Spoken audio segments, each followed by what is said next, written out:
Hola, bienvenidos a este podcast con Conexión de Ideas. Hola Juan, ¿cómo estás? Hoy es un primer podcast que estoy grabando. Tú eres el fundador, el pionero en este podcast. ¿El primero? Es el primero. Sí, oye, preséntate, ¿no? Para que te conozcan. Igual vamos a hablar de qué son los algoritmos, cómo afectan en la vida cotidiana y el entorno. Ese es el tema principal de este podcast. Hola a todos. Mi nombre es Juan Segura y tengo el doctorado en Ciencias Computacionales y soy un amante de los algoritmos y de todo lo que se refiere alrededor de ellos, ¿no?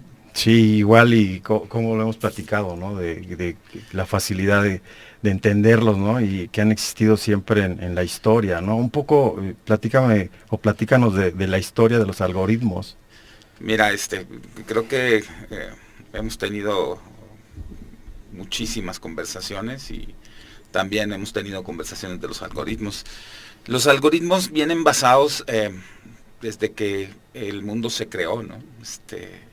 Aunque no eran formales, Sí, estaban declarados, ¿no? Los algoritmos vienen desde que la célula se divide en dos. Ese es un algoritmo biológico. Y poco a poco el ser humano los ha ido formalizando hasta que en la vida cotidiana ahorita los algoritmos no nada más están presentes en todos lados, sino ya son automáticos, ya los encontramos en las tabletas, los encontramos en la computación, ¿no? En el internet. Es que cuando habla uno de algoritmo, luego liga uno computación. Y un algoritmo no precisamente es computacional. De hecho, nace en un libro de un persa que tiene un nombre medio raro, ¿no? Al-Juarizmi, ¿no? Ese mero, ¿no? Sí, Al-Juarizmi se llama, ¿no? Fue matemático y astrónomo. Es el cuate que hizo el primer libro en la historia de álgebra. De álgebra. Y la palabra álgebra viene de su nombre, ¿no? Y la traducción. Él también dentro de ese libro empieza a formalizar los algoritmos, ¿no? Un algoritmo que se encontró tenía 2500 años antes de Cristo, fue hecho por un pueblo alrededor de Bagdad, ¿no? También tiene un nombre de esos largos. Y este algoritmo se encontró en unas piedras donde apuntaban cómo contabilizaban los granos de maíz, ¿no? Y era un algoritmo, contar unos granos de maíz es un algoritmo, ¿no? Entonces los algoritmos han existido desde siempre, pero el ser humano los ha ido formalizando, los ha ido estudiando, los ha ido desarrollando, ¿no? Hasta llegar a los algoritmos más computacionales que conocemos, pero la vida está llena de algoritmos, ¿no? Un cocinero tiene un algoritmo para hacer una sopa, ¿no? Es un proceso, ¿no? Si lo vemos así, es un enfoque sistémico, ¿no? Sí. Si lo llevamos a los sistemas, yo lo entiendo así como un enfoque sistémico, donde hay una entrada, un proceso y una salida. Así de simple. Se usa incluso en la planeación, en los sistemas de calidad, ¿no? Sí. Tú vas elevando, porque hablar de una entrada, una entrada a un proceso y una salida, son una serie de pasos que haces con la entrada para llegar a un resultado. Ese es un algoritmo, ¿no? Cuando dijiste el asunto de no nada más en el cómputo, lo que me imagino ahorita con la digitalización, de toda la digitalización, de antes los procesos, si hablamos en las organizaciones, la planeación la veías documentada, había el asunto de las finanzas, todo eso era documentado, si no mal recuerdo, era la entrega de reportes, de informes financieros, pero en físico. Ahora todo va llegando, está en una nube y todo está digitalizado. Incluso si vamos a ver la cuestión tributaria o las formas, todo ya no lo ves. Ahí ¿qué interviene? ¿Cómo es que está en nuestra vida cotidiana? ¿O cómo lo tomamos ahí? Yo creo que tendríamos que empezar platicando cómo se formaliza el algoritmo. Okay. Entonces, nuestra era está formada porque organizamos los algoritmos, ¿no? Los organizamos, aunque no lo veamos tan directo, organizamos los algoritmos de tal forma que un algoritmo se validaba con otro algoritmo anterior. Y esto lo hizo Peano alrededor del año 1900, en donde dijo, si te fijas, nosotros toda la humanidad, hasta 1900, tuvimos hasta el oscurantismo, que le llamamos la época del oscurantismo, ¿no? Y los desarrollos que se habían hecho con Sócrates, con todos aquellos filósofos, sí hubo un desarrollo durante estos 1900 años, pero no hubo un desarrollo organizado. Y ahí, no había un algoritmo para organizar ese desarrollo. ahí ¿qué sería, cuál sería la limitación o por qué existía eso? Cuando hablas de la época del Oscurantismo. Ajá.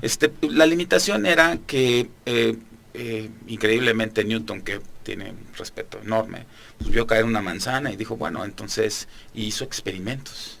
Y que en base a los experimentos calculó la velocidad con que caía la manzana y entonces hizo teorías acerca de esa manzana. Pero no venían fundamentadas con otras cosas. Después llegaron otros a la teoría de la relatividad, ¿no? Con Einstein, ¿no? Con Einstein. Albert. Entonces cambiaron ciertos paradigmas que había dejado Newton. Pero ahora Einstein se basó en cosas que le llamamos teoremas, que son cosas que son verdaderas en todos los ámbitos, ¿no? El teorema de Pitágoras es un ejemplo sencillo. Y las hipótesis fueron aquellas cosas que no fueron comprobadas. Y eso empezó en 1900. Entonces el conocimiento se fue fundamentando con inclusive algoritmos que son las demostraciones científicas para validar teoremas, ¿no? Y los teoremas se volvieron una verdad absoluta, ¿no? Y no nada más algo que se pensaba o se veía en la naturaleza y que no se sabía si sucedía en todos los entornos, ¿no? Entonces, esto fue haciéndose más fuerte. La llegada de las computadoras, ¿no? Y la formalización de los algoritmos dentro de estas computadoras hizo un avance mucho más grande. De tal forma que de 1900 pasamos 1950 y hubo un avance, pero para finales del siglo 2000 el avance fue tremendo, ¿no? Y estos 20 años que llevamos después del 2000, pues teléfonos que no teníamos antes, ¿no? Yo me recuerdo, y yo creo que tú también te has de acordar, sí. un tremendo tabique para poder hablar en aquellas épocas, ¿no? No había esa interacción, ¿no? No. Era un mensaje interno y las llamadas, lo básico, ¿no? E increíblemente, todos los sistemas que están, por ejemplo, en el aire, tienen algoritmos. Entonces los algoritmos no nada más los formalizamos, sino que hicimos que los algoritmos los podamos ejecutar más rápidamente. Sí, de hecho lo veo en un WhatsApp, ¿no? Cuando tú mandas un mensaje y que te da te da una recomendación de un texto, ¿no? Ahí está detrás ya algo, ¿no? Algo. Y te facilita la vida, ¿no? Ya te está facilitando la vida, te está ¿cómo se llama? Identificando qué palabras utilizas. No sé si te pasa, ¿no? Sí. Que abres el WhatsApp y ya a veces te las cambia, ¿no? Y dices otra cosa palabra. Que no. Sí, digo, también hay, los algoritmos hacen lo que el ser humano quiere, ¿no? No hace lo que él, y ahí podemos meternos un poco a platicar sobre la inteligencia artificial, ¿no? Sí. Pero más que nada hicimos que las máquinas ejecutaran algoritmos más rápidamente. Entonces, si antes en 1950 las máquinas eran enormes, las computadoras nacen con la necesidad de hacer cálculos. Un problema que siempre ha sido muy típico, y yo supongo que lo has visto, es el problema del cartero, ¿no? El cartero es uno de los primeros problemas que quieren solucionarse por medio de máquinas, en donde quieres hacer una ruta, en donde ahorres, optimices los pasos del cartero, que pueda repartir las mayores cartas, ¿no? Entonces, ese tipo de algoritmos, en 1950 necesitabas una computadora que fuera de 2 cuartos, ¿no? Ahorita con tu teléfono bajas un algoritmo y lo ejecutas de volada, ¿no? Sí, aquí lo interesante es que esos algoritmos o esa matemática que ha sido una secuencia de pasos lógicos, han logrado resolver problemas, o sea, han ayudado a resolver problemas.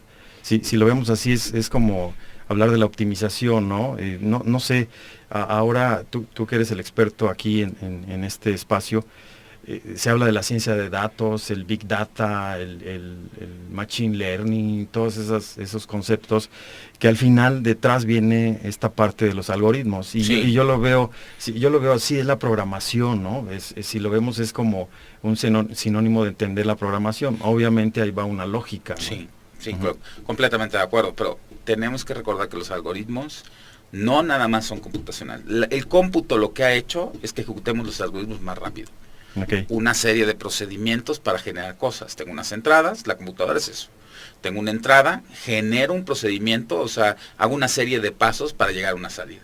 Claro, conforme vamos con algoritmos más complejos, como los de inteligencia artificial, que las vertientes de inteligencia artificial dicen, unos creemos que no existe todavía, y otros piensan que sí, que con lo que hemos logrado existen, ¿no? Que son los programas que son un poco al azar, ¿no? Inteligentes, ¿no? Sí. Que ya, según ya piensan, ¿no? Ese es un tema muy, todavía yo creo que tendríamos que tener otra hora para eso. Pero en general, alguien que se llama Turing, o que se llamó Turing, porque ya no existe, sí. Alan Turing, en su época, que fue uno de los que, no le llaman el padre de los algoritmos, pero sí le llaman de los que primero hicieron algoritmos en computadora y los demostraron matemáticamente nada más. Alan Turing formó una máquina que es la máquina de Turing, ¿no? Que es una máquina para hacer algoritmos. Esta máquina mecaniza el algoritmo, ¿no? Es como si nosotros pensáramos en, ¿te acuerdas de los molinos de viento, ¿no? De Don Quijote, ¿no? Si nosotros pensáramos en el algoritmo de un molino de viento, pues decíamos, el viento llega, empuja la veleta, le da vuelta, ¿no? Y entonces esto tiene un mecanismo físico, sí, que desbarata el maíz, ¿no? Entonces el algoritmo y la máquina sería un molino, y el algoritmo sería: entra viento, se mueve algo, rompe el maíz, ¿no? Okay, y es algo muy simple. Es el proceso. Sí. Turing lo hizo, pero para una computadora. De hecho, ahorita se me ocurre, vas a comprar unos zapatos, ahí puedes definir un algoritmo, ¿no? Sí. Vas y primero vas a la zapatería, seleccionas entrada, ¿no? Seleccionas visualmente, ¿no? ¿Qué zapatos, no? Le dices el número a la chica, ¿no? Tu número corrígeme, porque estoy en el proceso. No, perfecto. Tu número de calzado. De calzado, ¿no? Sí. Ella te trae un par, 2 pares, los que te gustaron, sí, lo mides, y ya dices, ¿me queda o no me queda? ¿Me queda o no me queda? No, pues no me queda. Entonces regresas al inicio y otra vez va el procedimiento. Es un algoritmo. Al final ya te quedan, decides igual. Y yo cuando voy a la zapatería me gusta ya ponérmelos ahí. Y ya de ahí te sales con ellos. Sí, siempre lo hago. A aguantar un poquito. Incluso lo que hago luego es dejar los otros. ¿Dónde está el botecito, no? Y a veces lo hago así. Sí, porque sí. Y de hecho los zapatos se rompen y hay que cambiarlos. Pero yendo al proceso, ese es un algoritmo. Pagas, ya te dan los zapatos y ya se termina. Las variables de entrada es la talla de tu pie, pero también es el color que te gusta, el modelo que te gusta. O sea, hay ciertas variables. Tomas una decisión y hay un resultado, tus zapatos, ¿no? Entonces Turing lo que hizo fue poner una cinta y mecánicamente brincar sobre esa cinta, ¿no? Y decir, una computadora se comporta como esto. Eso no quiere decir que eso sean las computadoras, ¿no? Una computadora con una RAM, que sí conocemos todos, con la memoria, que ya te venden los teléfonos 128, ¿no? Y no sé qué tanto, es mucho más poderosa que esta cinta. Pero matemáticamente, la cinta hizo que hiciéramos la primera computadora mecánica demostrada en la matemática. De hecho, a él lo consideran el precursor el padre de la computación, ¿no? Sí. Él es hubo otros que también contribuyeron. Dio como la pauta, ¿no? Al momento de Peano, es decir, todos vamos a basarnos sobre esto, hubo un avance por muchos lados de la ciencia, por eso llegamos a lo que estamos ahorita, ¿no? Y algo interesante que él sí dijo es... hay algoritmos determinísticos y algoritmos no determinísticos. Para eso iba la definición, ¿no? Determinístico, no determinístico. Sí. Los algoritmos determinísticos son aquellos que tú tienes una entrada y generas una salida. Y me vas a decir, bueno, pues me acabas de decir que son algoritmos, ¿no? Pero los algoritmos no determinísticos, tú tienes una entrada y tienes varias salidas. Quisiera yo centrarme un poquito más en explicarlo.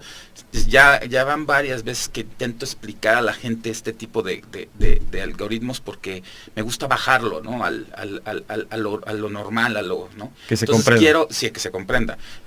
Quiero bajarlo a decir, hagamos un juego de escondidas, ¿no? Vamos a hacer un algoritmo para encontrar a todos los chavos. Tengo 5 chavos y tengo 10 lugares donde encontrar. Tengo que tener las limitaciones del problema, y eso es común. En una computadora, para un algoritmo, tienes que saber que, no sé, un algoritmo de comida, pues tienes que saber que quieres llegar. Entonces yo tengo 10 lugares y tengo 5 chavos, ¿no? Mi algoritmo determinístico, que tengo una entrada y una sola salida, es decir, bueno, me paro, voy, busco en el primer lugar y regreso, ¿no? Me paro, voy, busco en el segundo lugar y regreso. Y digo, en el primero no está nadie, ¿no? El segundo está fulanita, en el tercero sí está, en el cuarto no está. Y al final, en 10 pasos, yo encuentro a los 5 integrantes que se escondieron. Eso queda muy claro, ¿no? Un algoritmo, yo tengo que encontrar a la gente y ya. Imaginemos entonces que Turing dice, bueno, ¿qué tal si hubiera un oráculo? ¿No? Y en ese oráculo yo le preguntara, oye, ¿dónde están? Y en un solo paso me dijeran, bueno, en el primero está fulanito, en el segundo está fulanito, en el otro no hay, o sea, en un solo paso. No en 10 pasos, en un solo paso arrojara todo esto. Oráculo, ¿te refieres el asunto en la historia de Delfo, ¿no? En Grecia, ¿no? En Grecia había un espacio que le llamaban Delfo y ahí acudían los oráculos, ¿no? Era como una especie de adivinos, ¿no? ¿A eso te refieres? Un adivino, o sea, un adivino. En la película de Matrix, ¿no? Creo que en Matrix sale el oráculo, ¿no? Sí. Yo cuando lo aprendí así, en el estudio de Turing, él habla de una máquina que adivina. Sí, yo le llamo oráculo, pero él dice, es una máquina que adivina, ¿sí? Es una máquina que adivina. Ahora, pero eso de adivina, a mí se me hace como, es como predictivo, ¿no? Si hablamos de, sí, claro. si hablamos del algoritmo, hay modelos predictivos. Sí, pero ahí sí podemos agarrar y decir el no determinismo, ¿no? El determinismo está muy claro. Tú vas y buscas en todos los lugares. Ahora yo te voy a preguntar algo, ¿no? Porque al hablar de oráculo, pues todo el mundo decimos, bueno, pues oráculo, una máquina que adivina, pues de qué fumaste, ¿no? Sí. A ver, todos los algoritmos que conocemos en la actualidad son determinísticos, son determinados, tienen una entrada y tienen una salida, sí, ¿no? Sí. Ahora, todos los algoritmos no determinísticos pueden convertirse en algoritmos determinísticos. Okay. Vamos a hacerlo con la cuestión de la adivinanza, ¿no? Vamos a suponer que yo me paro y digo, quiero una máquina no determinística para en un solo paso localizar a todos como están escondidos. Entonces llamo a Juan, a Pedro y llamo 10 personas. Y esas 10 personas en un solo paso van y cada una busca en ese lugar y encuentra y en un solo paso puedo hacer esa máquina. Okay, sí se captó, ¿no? O sea, lo que dijo Turing es que fue como lo demostró matemáticamente. Bueno, el determinismo puede llegar a ser paralelismo. Si yo tuviera suficientes máquinas, ¿no? Podría investigar todo de un jalón. En lugar de tener muchos resultados, tengo todos los resultados en un solo paso. Que por ahí hay alguien ya, ¿no? Estudiando eso, tiene que ver con el universo paralelo, ¿no? Algo así le llaman, ¿no? Sí, porque también hablan de que el tiempo no existe, ¿no? De hecho hay un algoritmo ya cuántico, ya se habla de la cuántica, que también ahí es un tema interesante. Es un tema otra vez de meterse en mucho, interesante, ¿no? Que está. Pero lo más simple es entenderlo así, ¿no? Y entonces cuando ves que en el algoritmo determinístico tienes 10 segundos o 10 pasos o 10 segundos, ya es hablar como de tiempo, ¿no? Tienes 10 formas de tener que encontrar, 10 pasos para llegar a, y en el no determinístico tienes un solo paso. Y por eso hablamos de una máquina que adivina, ¿no? La máquina adivina puede suplirse con muchas máquinas que están viendo lo que va a pasar en una forma paralela. Ok. Bueno, el estudio de los algoritmos es importante, se entiende que debemos comprenderlos en detalle, porque nos permite realizar una planeación y construir soluciones y algunos problemas más importantes, hablando de los negocios, ¿no? Llevándolo a los negocios. ¿Cuánto ha avanzado esto, ¿no? De los algoritmos en los negocios? Tú mismo lo acabas de decir con la inteligencia artificial, ¿no? ¿Qué tanto la relación de las tecnologías en los negocios, cómo ha optimizado? Si vamos a esa parte, lo que yo recuerdo son los sistemas aislados, ¿no? Había sistemas aislados y cómo se ha logrado esa optimización desde un proceso, desde la logística, la compra, la parte de la producción, la parte de la venta, y llevar todos esos controles y llegar a unos informes financieros e incluso hacer una evaluación y luego pensar en una planeación, evaluar tu planeación y pensar en algo predictivo, qué va a pasar, ¿no? En el entorno. Exactamente. Estábamos hablando de que la máquina que adivina no existe, ¿no? El oráculo. Pues sin embargo, sí estamos hablando que sí podemos adivinar qué va a comprar una persona adelante o cómo se va a comportar una u otra cosa, ¿no? Sí. La película esta de Mente Brillante trataba de eso, de un algoritmo que predice económicamente. Entonces, ahí también los no determinísticos se dividen en dos partes, ¿no? Los que decimos el paralelismo tiene que ser revisar todas las posibilidades, y los que dicen no, la vida, el ambiente, el no determinismo que existe con estas variables puede ser, y entonces llegan los algoritmos predictivos, ¿no?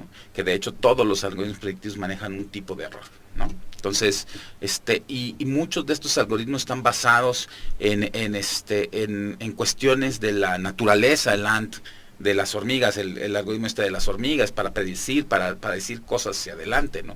Y es donde nacen los métodos de inteligencia artificial, ¿no? Y estos métodos lo que ayudan es, tú te metes una página, y ha pasado, ¿no?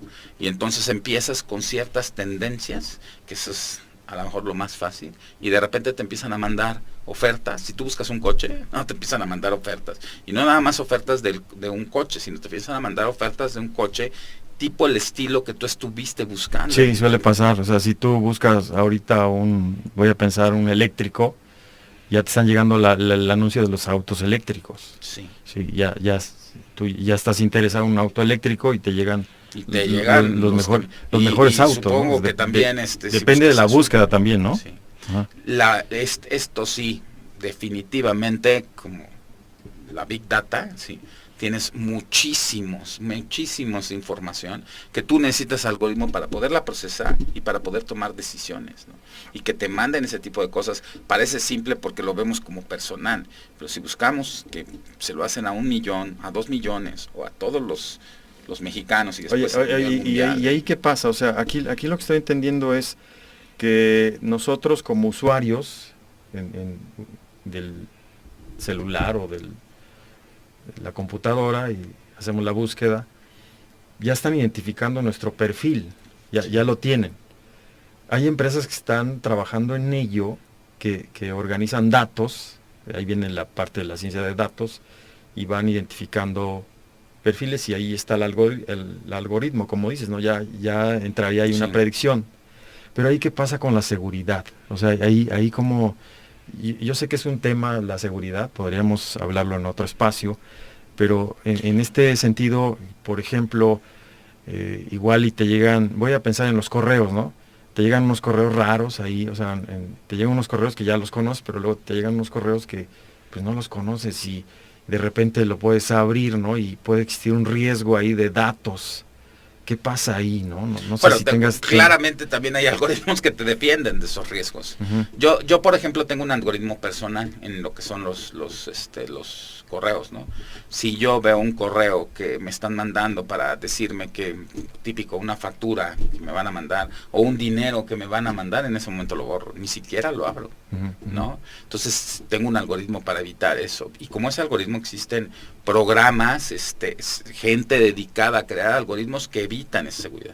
Pero hablando de la Big Data, hablando de que tú te metes una página... Pero ahí en lo que acabas de decir, algún escenario que te haya tocado en la práctica, en la experiencia, donde se hayan llevado los datos y que hayan querido hacer una manipulación ahí y le hayan cambiado. Uno de mis clientes tenía fuera del país, tenía una transacción económica, ¿no? Muy fuerte. Y entonces le hicieron un robo de identidad, pero a la empresa de enfrente, a la que ella le estaba comprando. Compraron el dominio, le cambiaron una letrita, así, la más pequeña, no sé, midominio.com, ¿no? Le pusieron meidominio.com, y era casi imperceptible el cambio de la letra, de la compañía de enfrente. Entonces le escribieron un correo, le dijeron, oye, fíjate que cambié mi cuenta de banco, ¿no? Entonces él, cambió su cuenta de banco. Le dijeron o sea, ellos empezaron a actuar a nombre de la empresa, sí, con sus clientes de alguna forma. Para... Sí. Bueno, no de la empresa de mi cliente, sino al que él le compraba, que es una empresa internacional que está en Europa y que no conoces, ¿no? Porque esa es la idea, o sea, solamente lo conoces por un medio de correos, de electrónicos, digital, sí, ¿no? sí, y telefónicos seguramente, sí. pero si te dicen que van a cambiar tu cuenta, pues te mando un correo con mi extensión y te digo, voy a cambiar la cuenta, ahora ya no va a ser X, sino ahora va a ser X.1, ¿no? Le cambian la cuenta y él deposita una gran cantidad de dinero ahí, Cuando deposita, le habla por teléfono al que le deposita. Oye, ya te deposité. ¿Me depositaste? Pues, no. Bueno, es que cambiaste tu cuenta, ahora tu cuenta es X.1. Cuéntanos qué X.1. O sea, se percatan de la pues de un fraude, ahí ya está, ya estaba pasando un fraude digital, ¿no? Ajá. Pero a ver, localiza quién había hecho eso, ¿no? Entonces hubo que hacer todo un requerimiento. La ventaja fue que tenía que pasar por varios bancos este pago, y en uno de los bancos se logró parar, pero si hubiera sido directo, no recuperas el dinero nunca. Pues seguramente cae en la cuenta, la vacían en 10 minutos, ¿no? Y nunca ves tu dinero. Y es un fraude muy fuerte, ¿no?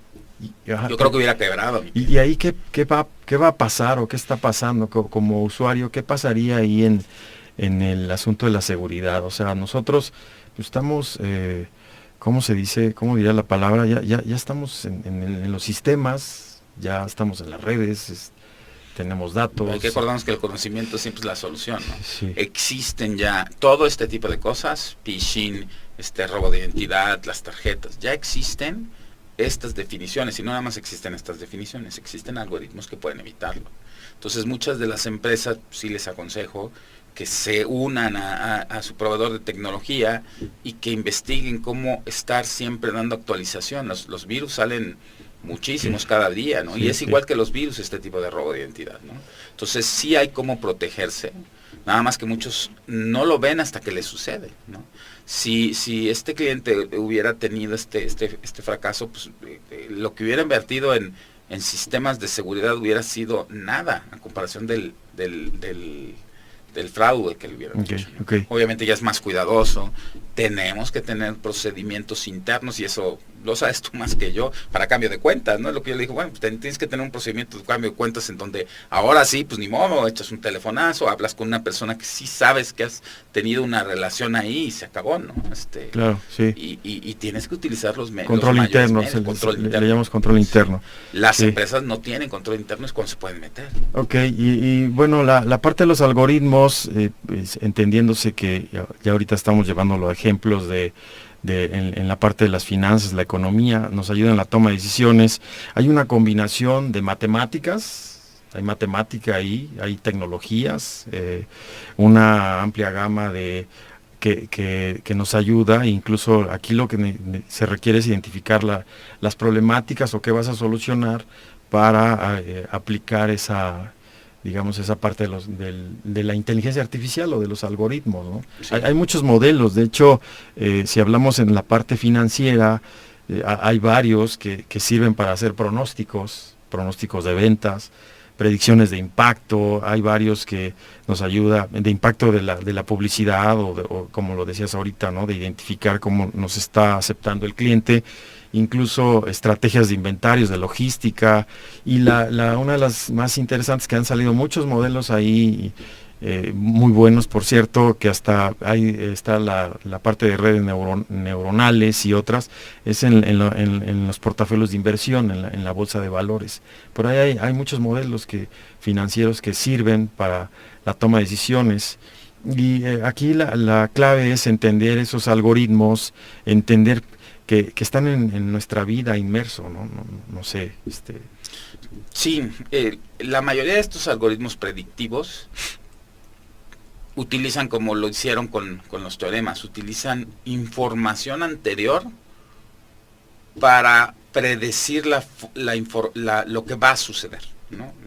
Y le meten un error, el error típico en matemáticas, el épsilon, ¿no? Uh-huh. Entonces, hay unos muy complejos, ¿no?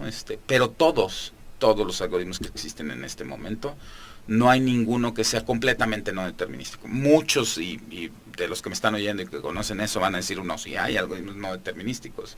Y es el algoritmo donde dices, bueno, vamos a suponer que tú decidieras que la vida va a decidir por ti, porque la vida es más adecuada. Muchos le llaman Dios, otros le llaman suerte, otros le llaman, pero al fin y al cabo hay algo que decide por ti, ¿no? Y que tomáramos una moneda, que la moneda está muy limitada porque tiene sí o no, el águila o sol, ¿no? Uh-huh. Pero vamos a suponer que pudieras plantear todo lo que haces en el día como sí o no, ¿no? Entonces tomas la moneda y dices, oye, ¿voy a tomar café? La lanzas, dices, no, no lo voy a tomar, no, que me va a hacer daño porque es predicción, ¿no? O sea, es no determinístico, tengo es muy simple porque tengo una entrada y un resultado, pero al fin y al cabo la decisión no la tomaste en base a muchas variables y ver qué iba a pasar si te tomas el café y te va a hacer daño, no, lo tomaste un sí o no, o lo que le llamamos te digo porque hice por ahí un trabajo del 0-1, ¿no? 0-1, usas el 0, usan mucho ustedes el 0-1. Sí, sistema binario. Ajá, igual y en una predicción, un modelo de riesgos, y tomé unas variables, eran cualitativas, tomé esas variables cualitativas de la empresa, de áreas, del área de administración, mercadotecnia, finanzas, de varias empresas, de un grupo de empresas, y esas variables eran cualitativas de misión, atención al cliente, calidad, servicio, todas esas variables que son cualitativas, y yo decía, ¿cómo las cuantifico? Primero utilicé una escala Likert, ¿no? Donde le pones del 0 al 5 y tú haces una evaluación. Si es 0 es porque su misión y la tiene la empresa, ¿no? O está mal, ¿no? Pero si tiene el 5 es porque la tiene muy bien. Que también es cualitativo, porque ¿qué es tenerla muy bien? Pero, pero la entonces, convertiste entonces de ahí ya, y de ahí yo dije, bueno, de aquí para acá va a ser 0 y de aquí va a ser 1. Ese es un poco lo que estoy entendiendo también del volado, ¿no? Es igualito. Sí, no. El volado es simple, ¿no? Puede ser complejo, puedes poner pues ya puedes poner funciones, una Poisson o la campana de Gauss, todo el mundo lo conoce, ¿no? Sí. Entonces, sigues caminando y entonces dices, oye, hoy voy a ir al cine, echas tu moneda, ¿no? Voy a comer arroz, echas tu moneda. Una máquina no determinística te daría en tu día, una máquina no determinística, voy a llamarle dura, ¿no? Te daría en tu vida, en ese día, te daría todo lo que tenías que haber hecho para llegar a un objetivo, desde la entrada, de que te despertaste a la salida. Entonces, ¿qué hacemos? Como no tenemos un oráculo, preguntarle, oye, ¿me tomo el café o no? No, estaría padre. Oye, a Siri, ¿no? Siri, ¿me tomo el café? ¿No? Y Siri, pues dijera, pues tómatelo porque... Estás hablando del teléfono, tómatelo porque está padre, ¿no? O está bien, o te va a hacer feliz, no sé, ¿no? No podemos preguntarle a un oráculo, entonces lo que hacemos es predecir. Y decimos, la moneda es muy simple porque muchos piensan que pues si cae ahí es Dios el que contestó, ¿no? Así de duro. Y o es que yo tuve la suerte de que hoy me iba a tomar un café, también puedes decirlo, ¿no? No, es que mira, yo eché la moneda y me dijo que me tomara el café porque tuve la suerte, ¿no? Pero ya en modelos formales, lo que hacemos es hacer funciones, matemática, donde calculamos el riesgo de tomarme ese café si me hace daño, ¿no? Sí. Y entonces ya metes un modelo formal, matemático, que te va a dar una respuesta, y a esos modelos son los que les llamamos predictivos. Mientras más, por ejemplo, lo que tú estás haciendo con varias empresas, pues es hacer un modelo predictivo y llegar con una empresa nueva y decir, a ver, tiene estas, ya voy a volver a convertir en cuantitativas sus variables cualitativas, y de ahí voy a dar un resultado y te voy a decir, no, tu empresa no va a tener. Aquí lo interesante es que esas variables, variables cualitativas, las consideré o las tomé porque siempre nos vamos por lo cuantitativo, o usamos la estadística, una regresión lineal, ¿no? Y ahí están las variables, pero ¿y lo cualitativo? ¿Sí me explicó? Sí, pero lo al fin y al cabo es un acercamiento de que algo pasó bien. Lo cualitativo luego no lo consideramos, o sea, lo voy a decir así en estos términos, yo lo entiendo así, lo emocional, ese pensamiento cualitativo, ¿dónde está? O sea, todo lo queremos ver tangible o con números, ¿no? Pero eso cualitativo... Pero acuérdate que entonces, cualitativo no lo podemos manejar, ¿no? Ahí dicen... Pero eso cualitativo que pasa en la empresa, esas variables, sí repercuten o sí inciden en la toma de decisiones. Completamente. Entonces, pero las tienes que poner cuantitativas para poder ¿cómo medirlas en el modelo? Exactamente. Porque un algoritmo, al menos que sea un algoritmo muy... Pero de todos modos necesitas cuantitativo, porque el hablar, por ejemplo, de bienestar, bien, mal o regular, no digo voy a poner 3 fases que volvemos a lo mismo, lo puedes convertir en lo que quieras, ya la estás cuantificando. Ya, el bien, mal y regular es 1, 2 o 3. O no sé, 0, 1 y 2, ¿no? Como sea. Sí. Entonces... los algoritmos sí trabajan con unas entradas que son cuantitativas, no cualitativas, ¿no? Y los algoritmos predictivos tienen que trabajar, no nada más con una entrada que quieres medir, sino tienen que trabajar con historia, con variables, con funciones que muestran cómo se comportaron otras cosas en lo mismo. Y entonces predices, por eso son predictivos. Sí, y es tu máquina divina, al fin y al cabo, ¿no? Nada más que a lo mejor no es tan exacta, ¿no? Entonces, los que son no determinísticos, que le llaman soft, que le llaman algoritmos no determinísticos ligeros, no duros, como el que comentaba, de que traes y hacemos paralelismo, ¿no? Son esos algoritmos que son predictivos y que utilizan la probabilidad y que utilizan el riesgo y que utilizan variables y que utilizan, y hay unos muy, muy complejos que llegan a tener una eficiencia del 98 o 95%. Sí, llevándolos a la vida cotidiana. Ahorita estoy pensando en el asunto de los autos que están automatizados, ¿no? Que ya vienen, ¿no? Según ya están por ahí. Tiene muchos años con eso, ¿no? Ya están en algunos lugares. ¿Qué va a pasar ahí en los países donde no hay un sistema estructurado, donde el auto está acostumbrado a una carretera, pues no sé si más recta, pero también sin baches y todo eso, ¿no? O sea, hablando un poco... O sea, vamos a inventar los algoritmos que eviten baches, ¿no? Del contexto, sí me explicó. O sea, sí te entiendo. Sí. Pero también en otros países la cuestión de cuánto tiene el Internet, cuánto tiene la Big Data. Sí, más, exacto. Ya formalizaron carreras de Big Data porque en estos momentos es un boom la Big Data. Ahorita, ¿no? la programación está, en este momento está también, ¿cómo se llama? En su auge, ya lo quieren poner en la educación, ya va en educación. Aquí también lo interesante es, los organismos internacionales están diciendo que se digitalice todo, el sistema gubernamental, las empresas, todo va al mundo digital. Yo tengo muchos clientes que tienen 3 años para irse, por ejemplo, a la nube, ¿no? Y eso significa todo digital, ¿no? Y todo digital no nada más en mi empresa, porque ya pasamos la era donde empezábamos con las empresas digitales, el no papel y todo eso, ¿no? Ahora lo puedo encontrar nada más metiéndome en una tableta en cualquier lugar, ¿no? Pero es lo que te decía hace un rato, el papel versus digital. Antes todo lo veías físico, llega ese proceso donde pues hay como un fin, un final, no sé si llamarles el fin de ese mundo, y entra un nuevo mundo donde ahora todo es digital, ¿no? Ya incluso el dinero en algunos lugares ya se empieza a ver menos físico, ¿no?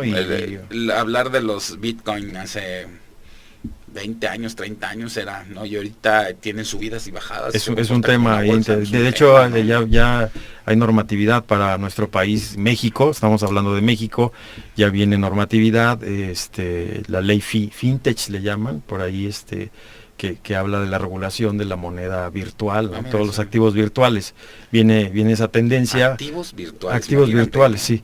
Los algoritmos ya llegaron a no se considera moneda, en algunos lugares ya empiezan a considerarlo moneda, pero hay mucha generación. Pero fíjate, un gran ejemplo de un algoritmo que es muy definido es un Bitcoin. El Bitcoin es un algoritmo, porque no existe. Yo no te doy un peso o algo de metal como era antes, ¿no? Con un símbolo y decíamos esto es un peso. Ahora te doy algo digital. Ese digital, para poderse proteger de que existe, es un algoritmo de protección que indica que es un Bitcoin. Sí. Entonces los algoritmos llegaron a niveles que en 1921, que hace 100 años, no podían hacer. Por eso te decía el de los autos. Ahorita también en la parte de normatividad, ¿qué va a pasar, no? En cuestiones legales, ¿no? Imagínate, ahorita se me ocurre, por ahí escuchaba un audio de una persona en el área de los juicios, donde el algoritmo, por ser la persona de otro color, el algoritmo ya no le daba la libertad, ¿no? Y entonces ahí la decisión no la toma el algoritmo, no. Pero te sirven los algoritmos, quien decide es el juez. Sí. Pero imagínate el algoritmo, ¿no? El algoritmo, o sea, por lo mismo, o sea, el algoritmo va percibiendo, no sé si va identificando la toma de decisiones de los usuarios. Entonces hablar de un es una discriminación, eso, hace una discriminación. Entonces imagínate también, ¿no? O sea, tu estado de ánimo, ¿no? Cómo el algoritmo, o sea, va porque eres sí, morenito, sí, ¿no? Exacto, ¿no? Entonces, por tu color. Entonces todas esas Pero situaciones, fíjate ¿qué va a algo, pasar con eso, no? es muy importante. Yo soy de la tendencia que la inteligencia artificial todavía no se ha creado, ¿no?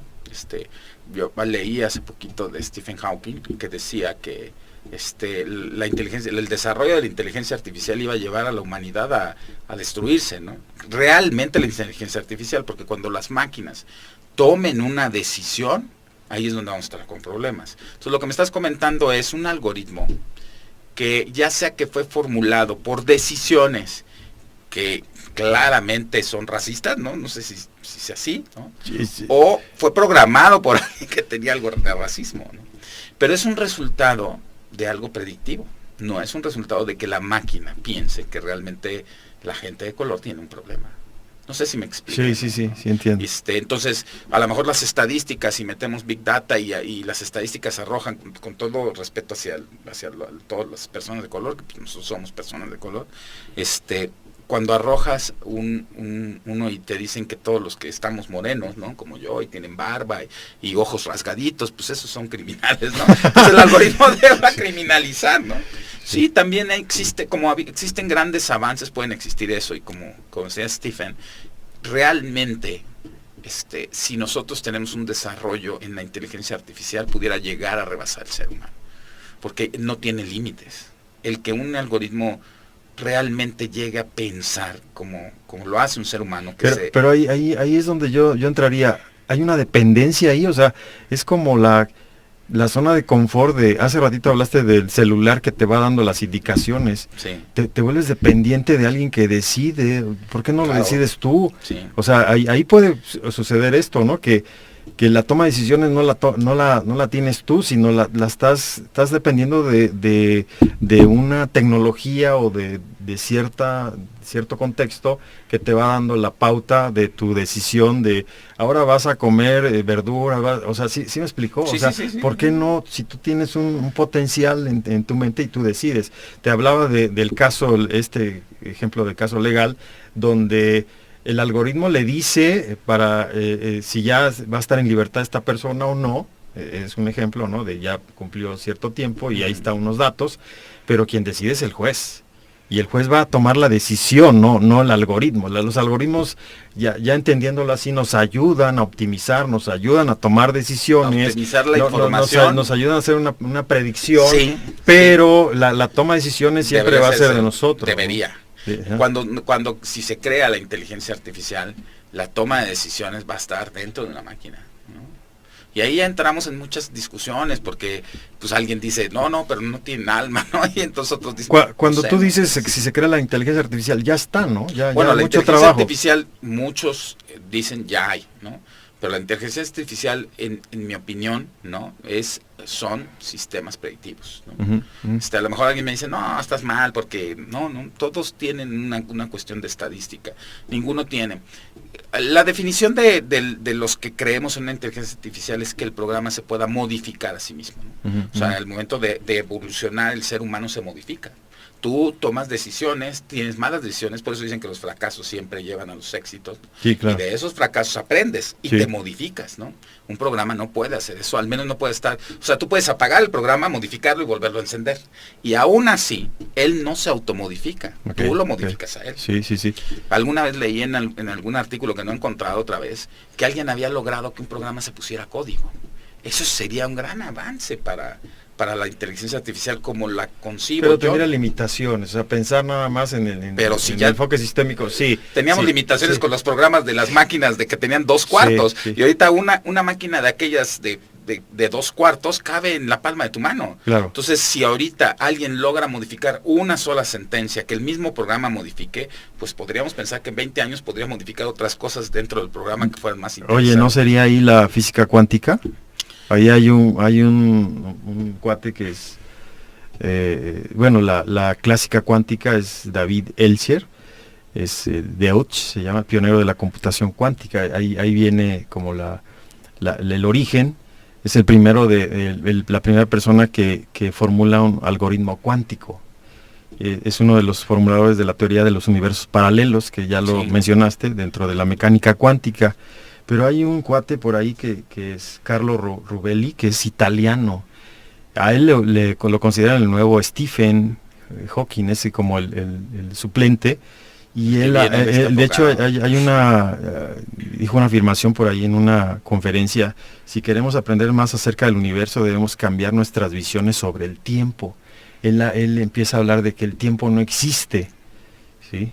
O sea, es una situación ahí, y da una explicación interesante por ahí en una... Es que... pero aquí lo que me llama la atención es sus primeros trabajos de física cuántica, y ahí están los algoritmos. Y entonces ahorita lo que acabas de decir tú de una máquina inteligente que se vaya programa, no estaría ahí. Podría ser que fuera la solución por ahí, ¿no? Hasta ahorita yo no he leído nada que me convenza que se pueden automodificar, pero sí.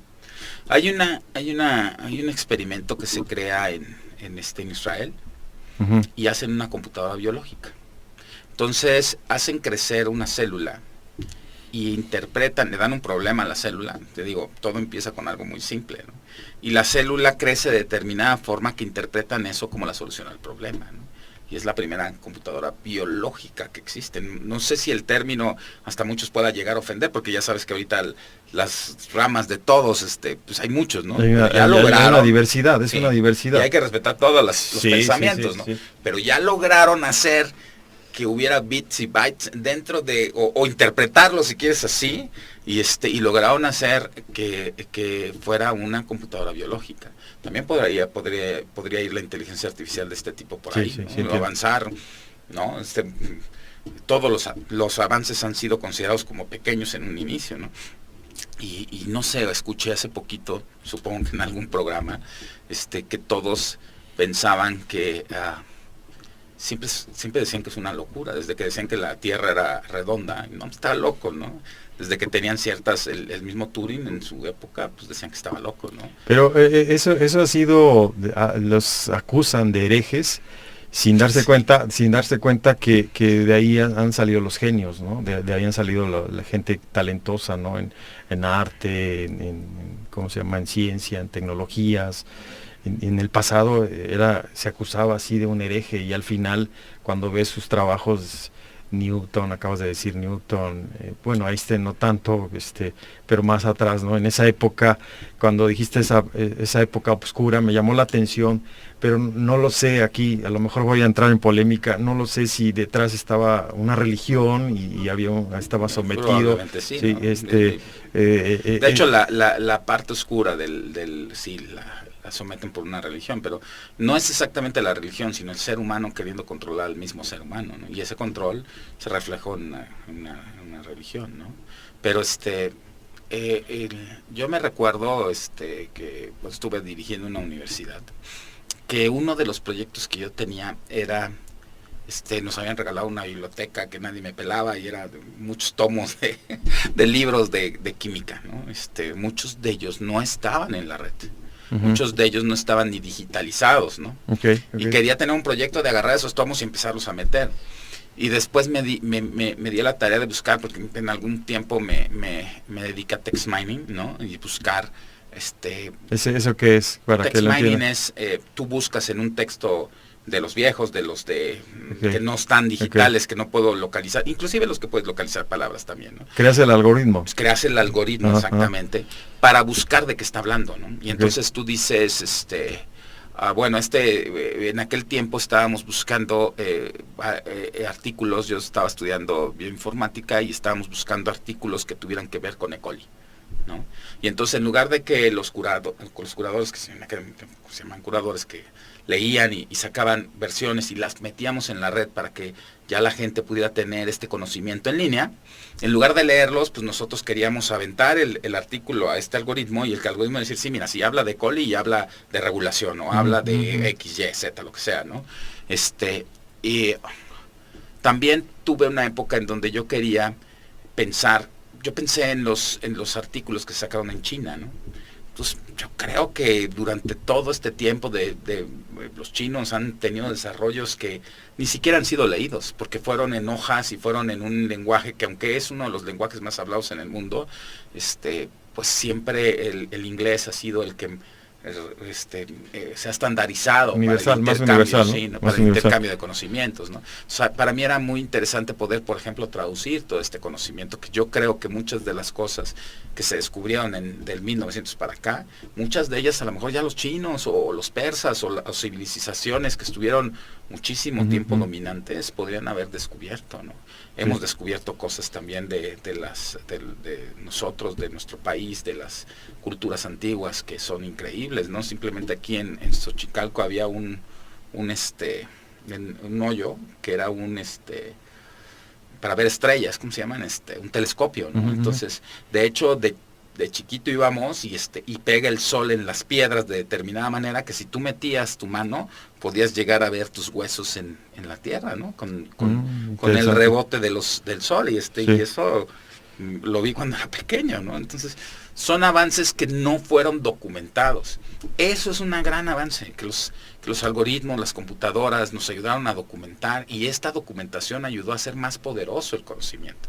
Y el conocimiento ha cambiado, pues llevamos en la revolución industrial número 8 o alguna cosa así. Ahorita es la era digital, se le llama era digital. Bueno, sí, porque ya las revoluciones industriales. Pero sí decían del 8.1 y 8.2, y porque ya estamos en lo digital, ¿no? Y cada una de estas revoluciones ha logrado que el ser humano funcionalice cosas como la costura, que ahora ya hay máquinas que te hacen una bolsita de la ropa que antes tenías que hacerlo, ¿no? La robótica, la construcción de autos que está tan avanzada con robots, ¿no? Entonces, sí, de hecho, si vamos al presente, el comercio electrónico, ahorita se me viene a la mente un ejemplo donde no sé si tú que eres programador o que eres experto en programación, los perfiles de los programadores, pues era en la búsqueda de los currículum, pues eran hombres, ¿no?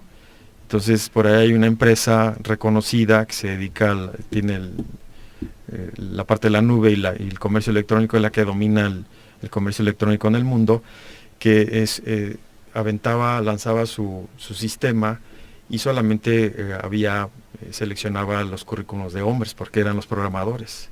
Típicamente se decía, ¿no? Y las mujeres eran excluidas de alguna manera, ¿no? Entonces ahí hay una situación de también el algoritmo. ¿Qué pasa con eso, no? Con el algoritmo, ¿por qué selecciona en el currículum, cuando haces la búsqueda del currículum, del mejor perfil y te pone los hombres, ¿no? ¿Qué pasa ahí? Yo me acuerdo que en la universidad luchábamos mucho porque hubiera un equilibrio, ¿no? Pero sí, en electrónica y en Pero tú como experiencia de tu formación. Yo creo que las mujeres tienen mucho más forma de canalizar la cuestión del cómputo, de la programación, que los hombres, ¿no? Tienen una coherencia lógica. Yo siempre he pensado que para poder programar, para hacer algoritmos eficientes dentro, porque puedes hacer un algoritmo como tú quieras, ¿no? Y hay programas ya hasta automáticos que de forma visual haces un programa. Pero para hacer un algoritmo que realmente impacte, que realmente sea rápido, que realmente baje tiempos, que ocupe todos los recursos de manera optimizada, ¿no? Necesitas romper una barrera mental. Pero ¿por qué esa variable? O sea, yo ahí voy a la pregunta, ¿por qué ese algoritmo seleccionaba en específico o lo programaron ahí en esa empresa y nada más era el perfil y seleccionaba a hombres y a las mujeres no? ¿O por qué? Bueno, una causa puede ser que alguien lo programó así, ¿no?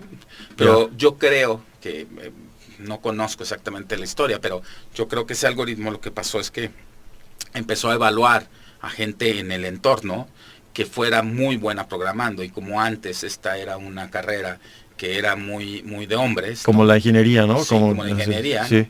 Pues encontró 10 hombres buenos y una mujer mala, ¿no? Y entonces lo metió a algo predictivo y dijo, no, pues, los hombres son mejores, pero fue algo meramente circunstancial, y ahora sí, de una variable cualitativa, no cuantitativa. Okay. Porque debimos de haber hecho un mejor algoritmo y decir, bueno, de los 10 hombres, ¿no? De los 20 que entraron, ¿cuántos son buenos? Y de las 5 mujeres, ¿cuántos son buenos? Y no decir, como entraron 5 y 10, pues ya automáticamente los hombres son mejores que las mujeres. Yo creo que ese fue el error, ¿no? Porque ahora ya pensamos diferente. Y ahora ya decimos, a ver, fíjate, ahí estamos creando un algoritmo para eso. En un lado estamos diciendo, a ver, ¿quién es mejor, los hombres o las mujeres? No, pues hay 10 hombres programando y 5 mujeres. Pues son los hombres, porque son más. No, no es cierto. Tendríamos que hacer a lo mejor un algoritmo que evaluara a los hombres, los 5, y aún así darle un sesgo, porque pues, son más, ¿no? Y a las 5 mujeres, y hacer una comparación mucho más justa, un algoritmo mejor. Por eso es que yo creo que la inteligencia artificial no funciona. Porque para que una máquina diga, aprenda y diga, a ver, no puedo ser elitista o racista o como le queramos llamar, ¿no? Vamos a equilibrar discriminar. Ajá. Y automodificarse como algoritmo y decir, no, me voy a modificar para no ser, para no discriminar. Sí. Eso no existe ahorita. Claro. Por lo tanto, no existe la inteligencia artificial, en mi opinión. Existe como los que son no determinísticos. Regresamos a lo mismo, ¿no? Te sirve para identificar en la toma de decisiones, te llegan los... Pero eso es un ser humano. Tú como recursos humanos te llega el CV, pero sí tendrías que revisar que te llegue de hombres y mujeres, ¿no? O sea, Stephen dice... O a lo mejor sí lo pones como en tu perfil de puestos y determinas hombre nada más. Porque a lo mejor filtras a todos aquellos que son variables muy, muy duras, ¿no? Pues todos los que no son ingenieros en sistemas computacionales, porque necesito un ingeniero en computación. Ahí está el algoritmo, ¿no? O sea, sí hay sí te ayuda a cierta forma como a limpiar, pero no te ayuda a pensar, ¿no? Tienes que tomar... Yo creo que también cuando veo LinkedIn y todas estas cosas, ¿no? Yo creo que ya estoy vendiendo, ya ¿no? Estás, a ver si nos dan un reconocimiento a la marca. Yo veo que ahí hay mucha gente que se dedica a recursos humanos que va a tener una forma de evaluar, ¿no? Y pero creo que también la cuestión cualitativa se pierde, ¿no? Sí. Porque para conocer a una persona no la puedes conocer con unas letras, ¿no? Por más que me digas que hago sí puedes tener un acercamiento de cómo va a ser, ¿no? Pero para conocer a una persona necesitas a lo mejor mirarlo a los ojos, ¿no? Y el algoritmo que tú tienes mental, porque si hay un algoritmo mental cuando te sientes enfrente de alguien y lo evalúas, ¿no? Es muy diferente. Yo le llamo paradigmas, o conocimiento, evolución, no sé. Pues sí, porque también ya estás influenciado por algo y alguien, ¿no? O sea, cada quien tiene su... Aquí pues vamos a respetar y siempre lo digo, ¿no? A mí me gustaría comentar algo que es importante, ¿no? Con respecto a la inteligencia artificial, que vuelvo a repetir, yo creo que tienes que hacer un espacio para eso, porque es amplia, ¿no?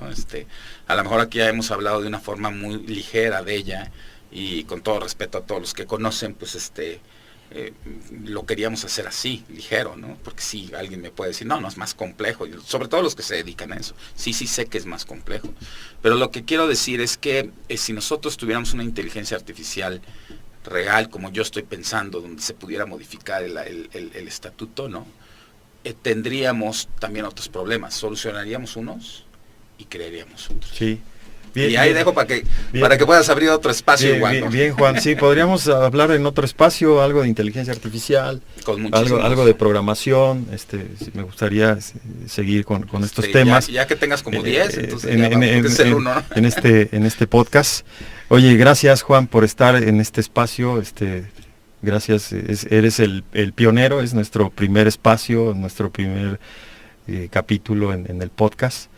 Igual y si me acompañas en otro sería un honor, sería creo un que placer. Hemos tenido muchas prácticas tú y yo desde hace mucho tiempo. Sí, podríamos hablar cosas. de otras cosas, también hablado de todo, a nivel empresarial, a nivel incluso a nivel cuántico también, ¿por qué no? Entrar en ese debate. Y luego pues como es interesante, ¿no? Entonces, pues vamos terminando. ¿De qué se trató esto? Bueno, es entender un poco los algoritmos, entender la base, entender que están en nuestra vida cotidiana, lo vemos en todos lados y los debemos de utilizar para la planeación, para la toma de decisiones. Bien, ha sido una lluvia de ideas aquí en esta charla. Y igual y en un futuro podríamos profundizar ya en los modelos matemáticos, tal vez, entender bien cómo ir construyendo esta parte, que es bien interesante, pero es más compleja, por ahí están los sistemas complejos. Agradezco a todos, te agradezco, Juan, de verdad es que me acompañes en este espacio. Agradezco a todos, espero les guste este podcast, es nuestro primer capítulo, nuestro primer episodio, como se le llama, y estaremos haciendo varios, hablaremos de por ahí de finanzas personales, de educación y otros. Gracias, nos vemos pronto.